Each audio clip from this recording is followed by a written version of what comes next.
Hello, everyone. I'm Frank Yang, a partner with ADL Ventures with nearly 20 years of experience in clean energy industries, including building a fully integrated solar manufacturing and project development company in the US. Today, we're pleased to present the last of 3 learning modules being prepared for the FY 2024 CETO FOAs relating to dual-use PV and thin-film PV. This last module is meant to cap off and summarize much of what you have learned in the previous modules and be particularly useful in answering reviewer Q&A for your proposal and thinking about your business going forward, regardless of whether the proposal is successful. Our presentation today will be broken into 3 fundamental topic areas, looking further at commercialization values of death in the energy world and why they exist, taking a more specific look at how this plays out over the life cycle of a solar company, and lastly, honing in on key tactics for bridging the first 2 valleys. If you're watching this learning module, it's most likely you're still conquering one of those first 2 valleys of death. Either way, your learnings from crossing the first valley remain broadly applicable for crossing the second and third. So we invite you to watch this module regardless of the size and stage of your company. As a reminder, ADL has developed a host of other learning content for these FOAs, as well as the American Made Solar Prize, which is complementary to this one.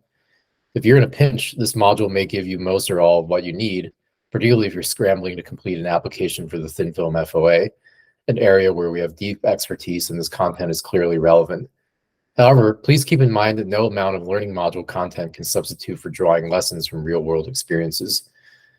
You often learn most from the mistakes you make and the things you know not to do in the future. We have included 3 other podcasts available online, which map out the experiences of 3 highly seasoned solar entrepreneurs I know and respect, 1 in software and 2 in cell and module technology. We hope you enjoy this content at your convenience, and we'll now move on to the learning module. The Valley of Death is a term used to describe the period of time when a technology is not yet commercially viable, but has already passed the initial research and development phase. During this time, it can be difficult to attract investors, as there is a high risk that the technology will not be successful.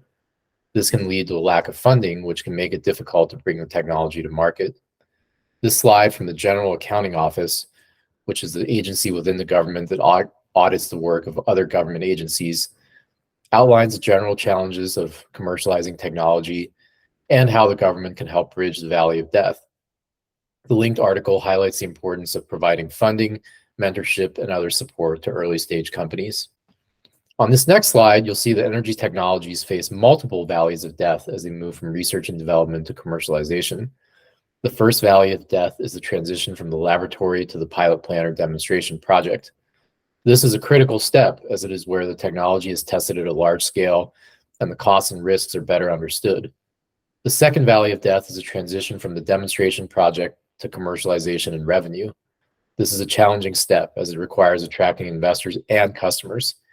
Even with customer and investor support, capital-intensive energy ventures often face a third major valley of death to profitability and scale until they can attract conventional forms of financing such as bank loans and credit lines. Technology to market activities such as those offered by DOE can help to address these issues by providing funding, mentorship, and other support to early-stage companies. This can help to reduce the risk of investing in new technologies and make it easier for companies to bring them to market. The following are some of the technology to market activities that can help to address the valleys of death. Funding. Of course, providing funding to early stage companies can help them cover the cost of research development, pilot projects, and commercialization. Mentorship. Providing mentorship to early stage companies can help them to connect with experts in the field, learn from their experience, and avoid common pitfalls. Other support can include providing access to facilities, equipment, and networks. By providing these types of support, the government can help bridge the valleys of death and accelerate the commercialization of energy technologies. And this is a part of the Power Connector support that ADL Ventures and others are providing to NREL. The solar industry is particularly competitive because it is a cyclical market which requires substantial capital investment, similar to the early days of the semiconductor industry before that industry diversified into higher margin consumer applications. Furthermore, the end market for solar is energy, which is a commodity, so there has been very little opportunity to expand margins and pricing with marketing or other market pull mechanisms at the project level. The solar industry is capital intensive as it requires large investment for manufacturing as well as for product development. This is a big part of what causes its highly cyclical tendencies. The upturns occur during periods of high demand, which cause supply shortages. Tight supply leads to higher prices and revenue growth. The downturns are caused by inventory buildup, which result in falling prices and negative or zero revenue growth. Both in manufacturing and project development, multi-million-dollar or even billion-dollar investments are required 1 year or more ahead of time, which makes it difficult to predict what market conditions are for components or delivered power in the future. There are many companies, literally hundreds or even thousands in China alone, competing to produce the best solar technologies. And the prices of solar panels have been falling dramatically due to innovation and scaling. This has made solar energy more affordable and accessible, as you can see from the impressive growth numbers shown in the tables here. But it has also made operating in the industry extremely challenging. Cheap imports from China and other Asian countries remain a major challenge for US solar manufacturers, which exaggerate and worsen these industry cycles. Chinese solar panels are often much cheaper than those made in the US due to the cost of labor and the reliance of Chinese manufacturers on cheap capital and streamlined industrial policy to build massive production operations.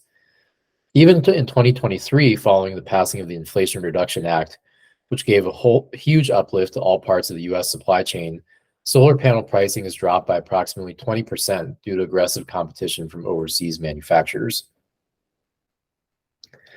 To prepare your startup for what we call a solar coaster and weather these drastic changes in conditions, you can look to the example of the largest manufacturer in the US, First Solar. First Solar has performed well since its stock went public in 2006. The company's stock price has increased by over 1,000% since then, and it has been one of the largest solar companies in the world. First Solar has been successful due to its innovative technology, its efficient manufacturing process, and its strong financial position, which was established in part by vertically integrating into project development, as we discuss in our value proposition learning module. However, First Solar has also faced some challenges. First Solar has been affected by periods of low demand, and like all manufacturers, the company has also faced stiff competition from Chinese solar manufacturers, which have much larger scale and lower costs. Tongwei Solar is the world's largest solar panel manufacturer. It shipped 38.2 gigawatts of solar cells and solar panels in 2022. This is greater than 3x the size of First Solar based on its future manufacturing expansion projections. As a result, First Solar stock has fluctuated anywhere between a high of $285 per share in 2008, when there was a massive silicon shortage and significant price increases in the industry, to a low of $14 per share in 2012 during one of the oversupply cycles that we've talked about. Even today, it trades at less than $150 a share, just half of its all-time high. But by going public successfully and raising lower cost capital, it has maintained access to capital markets and liquidity, helping drive business expansion, and as well as stronger credibility and visibility with customers and financing partners. Having weathered these storms, First Solar remains a strong company with a bright future and a great example for all of our prize participants to study. Although an IPO may no longer be realistic for most companies now that the investment climate for solar is much more mature, strong execution and organic growth remains an ideal that all companies can strive to achieve. These remain the core factors why First Solar is so well positioned to benefit from the recent growth of the US solar industry. In 2023, First Solar announced that it would be building a new solar panel manufacturing plant in Ohio. The plant is expected to create 500 jobs and produce 3 gigawatts of solar panels per year. This is the largest investment ever announced in the US solar industry and is part of a 10-year plan to increase capacity by an order of 50, as seen on this slide. Indeed, the future is bright and the opportunity is as ripe as ever for many players across the solar value chain to become the next First Solar. According to Canary Media, more than 100 new clean energy manufacturing facilities or factory expansions were announced in the US since President Biden signed the Inflation Reduction Act last August, adding up to nearly $80 billion in new investment. As we discussed in an ADL blog post written last August, the IRA allocates $30 billion in production-based tax credits for solar panels, along with wind turbines, batteries, and critical minerals processing. The bill also includes a 10-year extension of the up to 30% tax credit received for installing residential solar panels, which has been a long-time bedrock of industry growth. Perhaps most importantly, for the first time in US history, greater than 50% of the costs of a solar installation could now be covered by tax credits if they meet a variety of domestic labor and manufacturing, environmental justice, and socioeconomic equity criteria. This is a major shift in U.S. industrial policy, which creates an unprecedented opportunity for new suppliers, especially with concerns about supply continuity, as well as other issues such as forced labor operations, swinging the balance back toward U.S. suppliers. However, as you can see from the limited number of U.S. incumbents such as First Solar and SunPower, which is primarily owned by Total, a French oil and gas company, based on the limited number of these incumbents that actually continue to operate in the U.S. through these industry cycles we have discussed, only a few companies will navigate all three energy-related valleys of death successfully. Our prior learning modules provide a foundation for how to do so by establishing a fundamental value proposition and obtaining non-dilutive government funding, but we will cover some more solar-specific elements of success here as well. Perhaps the first key trend that points positively for solar entrepreneurs is the resurgence in venture funding. Although we will never be like a software industry in the ease and speed of obtaining venture capital, the IRA has brought solar back from an abyss with regards to VC funding. Total corporate funding worldwide in the solar sector in 2022, including venture capital and private equity, debt financing, and public market financing, came out to $24.1 billion, a small decline of 13% compared to the $27.8 billion raised in 2021. The total deal count, however, was up by over 20% year over year, and it is important to note that the venture capital asset class specifically invested $7 billion in solar companies and projects in 2022, more than 50% greater than the $4.5 billion in solar-bound venture capital in 2021. Companies developing thin-film solar technologies that could be cheaper and more efficient than conventional PV solar in the long term, but have yet to reach meaningful scale beyond First Solar, raised $76 million in 2022. This may pale in comparison to the nine-figure rounds raised by thin-film companies in the late 2000s and early 2010s, but the increase in both deal quantity and total investment amount shows that many startups are already being more clever and resourceful in raising venture capital than their predecessors, in part due to the foundation of infrastructure and knowledge those predecessors built. At the end of the day, venture capital solves a critical need that many of you have discussed with us in the FOA process, and it usually comes with an appropriate price. The target return for venture capital investment is typically 10x over a period of no longer than 5 to 7 years. This means that a venture capital investor expects to make 10 times their initial investment back, plus any dividends or other distributions. This is a high target return, and on an annualized basis might be 3 to 4x the rate of return someone expects from making a traditional loan, depending on the exact structure of the deal. So on paper, it is cheaper to borrow money at 20% interest than it is to raise venture capital because of how much ownership in your company you are selling for the venture investor to make his or her return.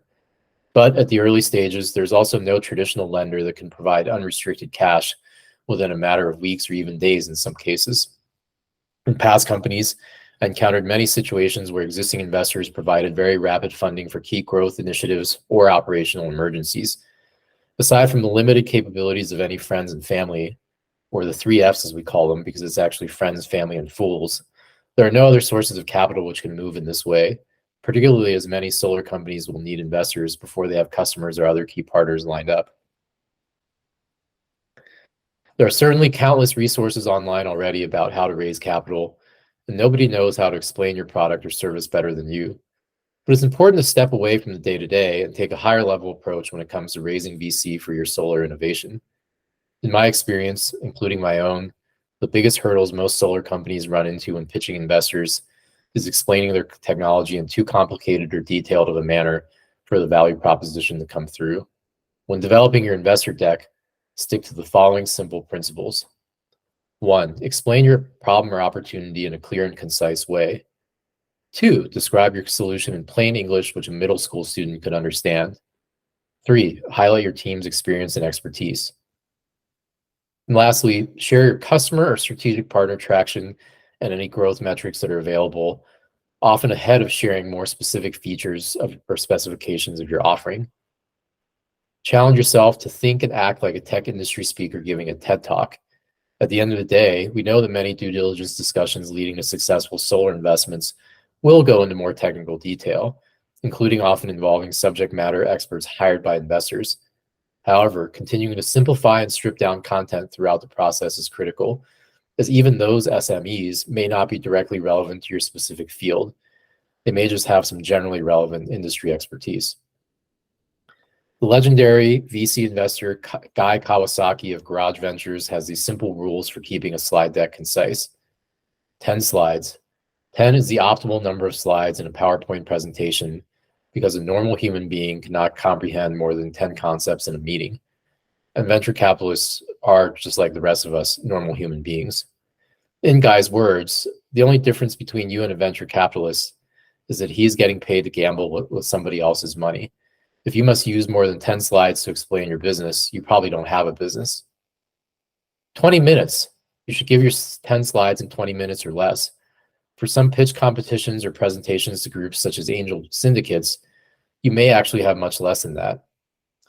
30-point font. One common outcome of solar pitches is you're selling a technically detailed solution and end up with wording in an 8 to 10-point font. You can debate the exact size. The legendary Silicon Valley presentation coach Jerry Weissman suggests 18, while Guy suggests 30. But the reality is, if you're reading the text, someone else is reading it faster than you can speak. Reading out text can be done by recording or AI, so use wording and graphics as visual cues and tell a story that only you can tell. Because at the end of the day, the investor is buying not just shares in your company, but committing to a long-term business relationship with you as an individual. It's also an obvious reality that very few first pitches lead to immediate outcomes. The whole art of conducting business and technical due diligence could be a learning module in and of itself, but the key therein lies in answering any potential objections in a direct and simple manner. Again, don't get more complex than middle school language, and make sure you answer every investor question point by point with specific responses, including quantification where possible. How you address the perceived unaccomplished items or weaknesses in your business plan can actually display some of your greatest strengths as a leader. After all, investors are actually putting money in your company to pay for things you haven't done. Be composed and confident in presenting that future picture of what success looks like. Of course, this learning module is designed for non-dilutive funding applications, and we must discuss non-dilutive funding since it is a cheaper and more defined form of capital than VC. Despite the complex inner workings of applying for merit-based FOA funding, the process and timeline is much more transparent than investor and strategic partner conversations, which can sometimes be indeterminate from a scale and timing perspective. Funding opportunity announcements have specific dollar amounts and timelines attached to them, and often include guidance on how many companies will be awarded. Of course, not all of you watching will be participants in the current CEDO FOAs, as you may be too early in stage and or not aligned with one of the topic areas. That's why it's key to reemphasize the importance of the SBIR program, or Small Business Innovation Research, for early non-dilutive funding success. The SBIR program is a U.S. government program that provides competitive, non-dilutive grants to small businesses for research and development. The program is divided into 11 different agencies, each of which has its own set of funding priorities. The SBIR program has been very successful in helping small businesses grow and succeed. In fact, over 60,000 companies have received SBIR funding since the program's inception in 1982. These companies have created over 2 million jobs and generated over $1 trillion in sales. SBIR funding is a great option for early stage companies, as the majority of awards go to first-time recipients. In fact, some agencies award 80% or more of their SBIRs to companies that have never received any government funding at all. To be eligible for SBIR funding, companies must meet certain requirements, including being a small business with fewer than 500 employees and having a technological innovation that has the potential to benefit the public. If you are an early stage Solar One, particularly one that did not meet the CEDO FOA requirements, we encourage you to apply for SBIR funding. DOE is releasing another round soon based on the timeline on this slide. And like recent SBIR solicitations, this one again includes broadly inclusive language for general enhancements to solar technology. We also encourage you to explore other agencies, such as the Department of Defense, including Air Force's AFWERX program, which gives out fast cycle 75K feasibility studies. And there's also the National Science Foundation, which allows you to submit a project pitch to test programmatic fit, as those programs are less specific and more general when compared to DOE's. As I mentioned, many solar companies will need to raise money, and once they raise money, they still need to build a prototype and pass that first valley of death before they even have a first customer identified, let alone secured. Assuming you can get funding from one of the two mechanisms mentioned previously, the next phase of prototyping and field validation only gets more challenging from an operational perspective. For a hardware startup, this usually means demonstrating the product at an increasingly meaningful scale. A minimum requirement for a solar module might be something like a 1 square foot fully integrated prototype, as an example. For software and services startup, having a product that is being used at scale by at least one consistent paying customer is usually a key metric for further funding and sales. The ways in which we can find this demonstration interest are nearly infinite, and they may vary greatly for different types of ventures. But we will continue to emphasize a few key principles, which we always talk about at ADL, which are identifying product market fit, identifying how and where corporates are investing in novel solutions. And as a starting point, you can also look at more industry-specific factors, such as this map, which shows a breakdown of US solar deployment. This gives you a good idea of where market opportunities are concentrated, and for those of you delivering physical products, where the closest proximity customers or partners might be located. One way to approach the exercise of finding a demonstration site is to use an industry-driven approach and talk to the top project developers and contractors which are deploying solar energy. This list from Solar Power World, which is one of the longest standing industry lists available, ranks applicants according to their volume in the US solar industry in 2022. This list details the headquarter locations of the company, number of employees, its primary market, primary service, and scale of installations. It's important to note which market segment your product fits in, and that applicability and fit to a problem may be more important than size. But this list is a great starting point, which I often use in the industry for bottoms-up sales and marketing research. The reality is that even the best industry salesperson, which your company probably can't afford if you're listening to this webinar, doesn't know more than a handful of these names. Refining and targeting cold outreach will, at least in part, be key to your success. Action steps could include the following. 1, research these users further by online directories and databases aside from this one, including industry association lists. 2, develop a script for cold calling them, both via email and phone. Remember that many solar installers are in the field most of the time and do not respond to emails well. 3, call these potential customers on the phone and introduce yourself and your company. In some cases, from past experience, this may even entail showing up unannounced in person if a key customer does not return your phone calls.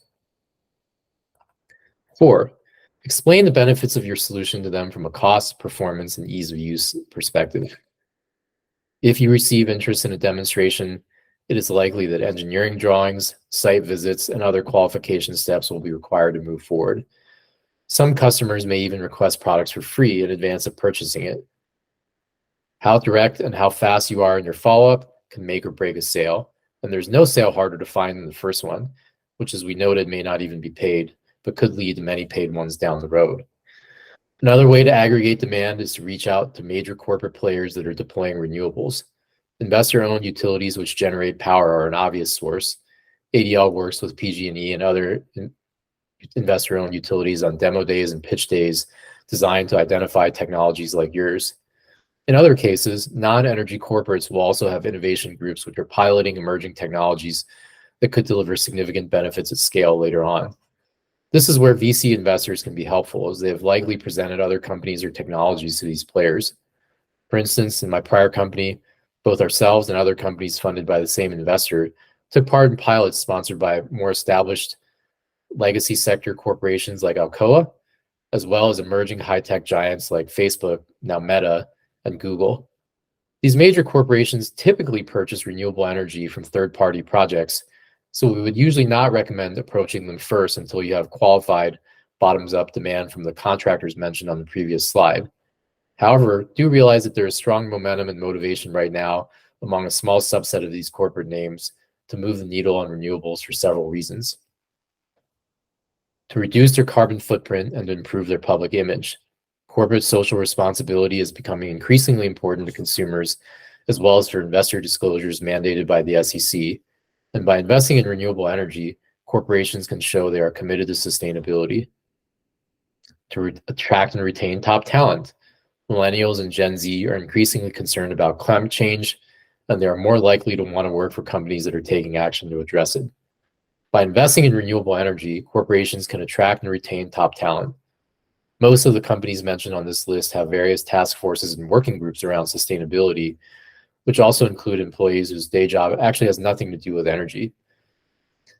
This type of task force actually played a role in triggering our company's first Google pilot project in 2007 and 2008. And lastly, all these innovations must ultimately save money and produce a return on investment. At the end of the day, any renewable energy innovation still needs to be cost competitive from both a cost and performance basis. This is the reason solar has grown to be the largest form of new power generation in the US, is because those cost and performance targets have been hit and levelized cost of energy has been minimized to a point where it's competitive with other on-grid renewables. And this is why your company can be extremely valuable if you solve a pressing need in the value chain, because the US solar industry is now mature and proven. In addition to these reasons, there are a number of other benefits that corporations can enjoy by purchasing renewable energy. For example, renewable energy can help to improve air quality, create jobs, and of course, boost the local economy. So even with all the work ADL has done as a power connector and otherwise, the second valley of death still feels like the most critical and unaddressed one in climate tech, particularly in an industry like solar, where field validation is a critical milestone for getting third-party financing that dominates all large-scale projects, as discussed in our learning module on bankability. We realize this gap, as do many state and federal agencies working hand in hand with us to commercialize technology. For example, ADL recently launched Uptake Alliance, a new venture development program to commercialize and scale innovative climate solutions in New York State with funding from NYSERDA. Uptake will be accepting applications from entrepreneurs and startups on a round-by-round basis, with a focus on addressing key state-level priorities in New York, such as an aggressive mandate which requires 50% of the state's electricity to come from renewable sources by 2030. Uptake is not just an accelerator, it is a full-service climate tech growth platform which creates the market conditions for frontier climate tech companies to thrive with the latest industry connections and partnerships while helping them secure the non-dilutive funding and private capital necessary. In other words, it's a startup support organization dedicated to helping you cross exactly these first two valleys of death we have been covering here, and particularly the second, as there's a unique focus on mid-stage ventures ready to deploy product and scale customer interest. Although the difficulty of tasks and the scale of activity change drastically when thinking about the third valley of death, profitability, many of the strategies and tactics required do not. It may be far away from many of you, but we want to leave you with one more success story from the solar industry that brings into perspective the potential growth that can be harvested from successfully executing funding relationships like the ones we've discussed. Many of you who joined us at RE+ may have noticed the highly visible presence of SolarEdge, the leading microinverter manufacturer. Since their IPO in 2015, when they were not yet profitable, they have increased their installed base from 250 megawatts to greater than 50 gigawatts, a 200x increase in installed base over an 8-year period. As a result, they have tripled their stock price since 2015, despite some industry headwinds. And more importantly, they have established the market channels and scale for long-term success, primarily through building distributor and installer relationships. For those of you that worked in the industry through most of the 2010s, the SolarEdge Roadshow was synonymous with marketing initiatives in our industry. You could almost always find one at any time in a town near you.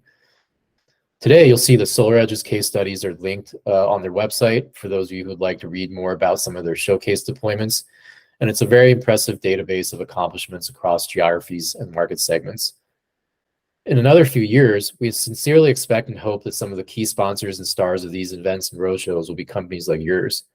We have no doubt, based on the work that you're doing for these FOAs and prizes, that you will be.